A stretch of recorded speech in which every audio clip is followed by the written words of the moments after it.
మళ్ళీ చెప్తున్నా, India Pakistan match అయింది, భారత్ గెలిచింది, విజయం సాధించడం. కాంగ్రెస్ పార్టీ ఎన్ని కుట్రలు కుతంత్రాలు చేసినప్పుడు కూడా ప్రపంచంలో భారత్ కు విజయం, ఈ దేశంలో భారతీయ జనతా పార్టీ విజయాన్ని ఎవ్వరూ ఆపలేని విషయం ఈరోజు స్పష్టమైంది. రెండు పొలిటికల్ మ్యాచ్ల మధ్య ఇలా భారత్ ఇలా విజయం సాధించింది. మా కోట్లేసి గెలిపించిన ఓటర్ మహాశయులందరూ కూడా మేము అభినందన తెలియజేస్తున్నాం. కాంగ్రెస్ పార్టీ ఓటమి వాళ్ళకు రంజాన్ గిఫ్ట్ ఇస్తున్నాం, పండుగ చేసుకోండి కాంగ్రెస్ పార్టీ వాళ్ళు. ఇలా డబ్బుల సంచులకు ధీటుగా ఓట్ల డబ్బాలు విజయం సాధించినాయి. వాళ్ళ వందల కోట్ల రూపాయలు వాళ్ళ పంచితే ఓట్లను నమ్ముకొని వాళ్ళన్నారు, పైసలు నమ్ముకొని వాళ్ళన్నారు, ఓటర్స్ నమ్ముకొని మేమున్నాం. ఓట్ల సంచులు ఓడిపోయినాయి, ఇలా నోట్ల సంచులు ఓడిపోయినాయి, ఓట్లు మాత్రం గెలిచినాయి. ఇవాళ రాహుల్ గాంధీ గారు సమాధానం చెప్పాలి. ఈవీఎంలలో స్కామ్ జరుగుతున్నది, భారతీయ జనతా పార్టీ ఇది చేస్తుంది అది చేస్తుంది అని మాట్లాడే రాహుల్ గాంధీ గారు ఈ రోజు తెలంగాణలో జరిగినటువంటి శాసన మండలి ఎన్నికల్లో బ్యాలెట్ ద్వారా భారతీయ జనతా పార్టీ నరేంద్ర మోడీ గారి నాయకత్వంలో గెలిచినాం. బ్యాలెట్ ద్వారా గెలిచినాం. దీనికి కాంగ్రెస్ పార్టీ ఏమి సమాధానం చెప్తుందో స్పష్టం చేయాలి. బ్యాలెట్ బ్యాలెట్ బ్యాలెట్ బ్యాలెట్ ద్వారా నరేంద్ర మోడీ గారు గెలిచింది. ఇక్కడ దేశంలో ఎక్కడ ఈవీఎంల ద్వారా ఎన్నికలు జరిగినా కూడా, బ్యాలెట్ ద్వారా ఎన్నికలు జరిగినా కూడా గెలిచేది నరేంద్ర మోడీ గారి యొక్క పార్టీ, భారతీయ జనతా పార్టీ. ఇలా తప్పకుండా గెలుస్తున్న విషయం ఇలా ఒక సంకేతం ఈరోజు దీని ద్వారా నిరూపితమైంది. ఇవాళ తెలంగాణ ప్రజలకు నరేంద్ర మోడీ గారి విశ్వాసం, నమ్మకం ఉందనడానికి ఈ ఎన్నికలే నిలువెత్తు నిదర్శనం.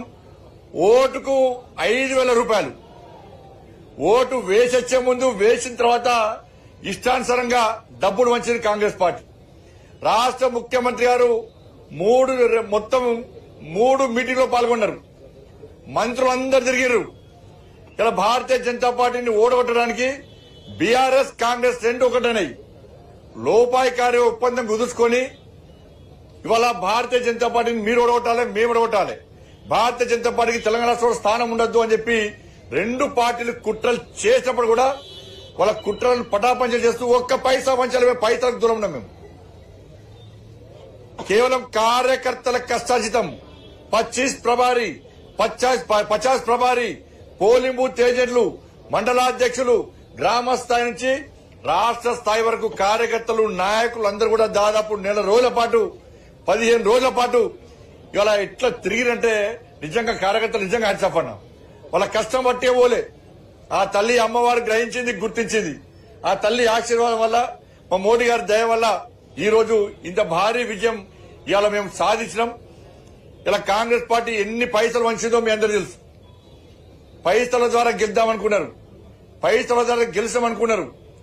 కానీ మీరు పైసల ద్వారా మా ఓట్లు కొనలేరు, పైసల ద్వారా విజయం సాధించలేరని చెప్పి చెంప చెల్లుమనే విధంగా ఓటర్లు గుణపాఠం చెప్పారు.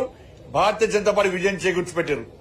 వాస్తవానికి ఆ బీఎస్పీ అభ్యర్థి సెకండ్ వస్తారనుకున్నాం. ఆ బీఆర్ఎస్ పార్టీ సపోర్ట్ చేసి 3rd wicket, BRS party support చేసి 3rd వికెట్. ఇంకో సెకండ్ వస్తాం, కాంగ్రెస్ పార్టీ 3rd పోతుంది అనుకున్నాం. ఈ చర్చ జరిగింది.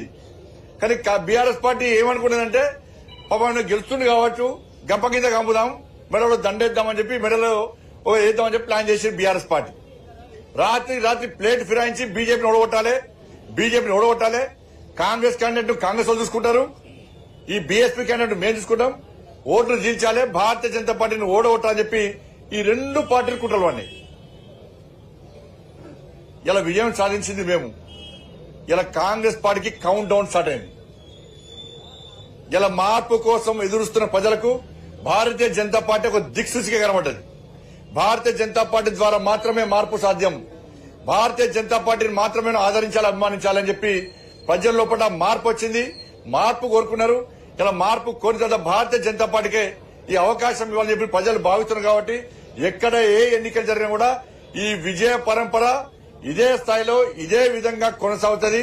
ఇవాళ స్థానిక సంస్థల ఎన్నికలు కూడా ప్రజలు ఆలోచిస్తున్నారు, ఎప్పుడు స్థానిక సంస్థల ఎన్నికలు వస్తాయా, ఎప్పుడు భారతీయ జనతా పార్టీ కార్యకర్తలను గెలిపించాలని చూస్తున్నారు.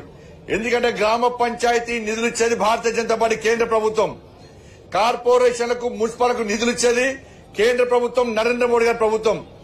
ఈ తెలంగాణ రాష్ట్రంలో అమలవుతున్నది సంక్షేమ పథకాలని కూడా నరేంద్ర మోడీ అమలు చేస్తున్న సంక్షేమ పథకాలు.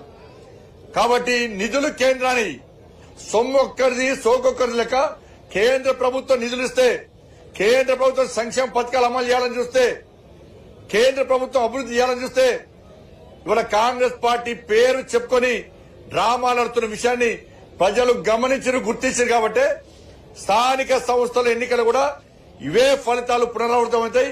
భారతీయ జనతా పార్టీ కార్యకర్తలు వార్డు మెంబర్ నుంచి జడ్పీ చైర్మన్ వరకు, ఇలా కౌన్సిలర్ నుంచి చైర్మన్ వరకు, కార్పొరేటర్ నుంచి మేయర్ వరకు, ఎంపీపీలు గాని ఎంపీ గాని వార్డు మెంబర్ అన్ని కూడా ఇలా భారతీయ జనతా పార్టీ అభ్యర్థులను గెలిపించడానికి ప్రజలు సిద్ధంగా ఉన్నారు. ఈ రెండు ఎన్నికలు మా లోపల ఒక విశ్వాసం నెలకొల్పినాయి, ఒక భరోసా కల్పించింది. వట్టి గెలవలేనా మేము, ప్రజలు మాకు నమ్మకంతో ఓటేశారు. ఇన్ని దెబ్బలు తిన్నామన్నా ఇలా ఓట్లేసే ముందు మేము విజ్ఞప్తి చేస్తాం, మీరు ఓటేసే ముందు జై శ్రీరామ్ అని చెప్పి ఇలా ముద్ర ఏంటని చెప్పి అన్నాం. ఏ శ్రీ వాళ్ళ మీరు ఓట్లేసే ముందు 317 జీవోకు వ్యతిరేకంగా కొట్లాడి తిరిగాని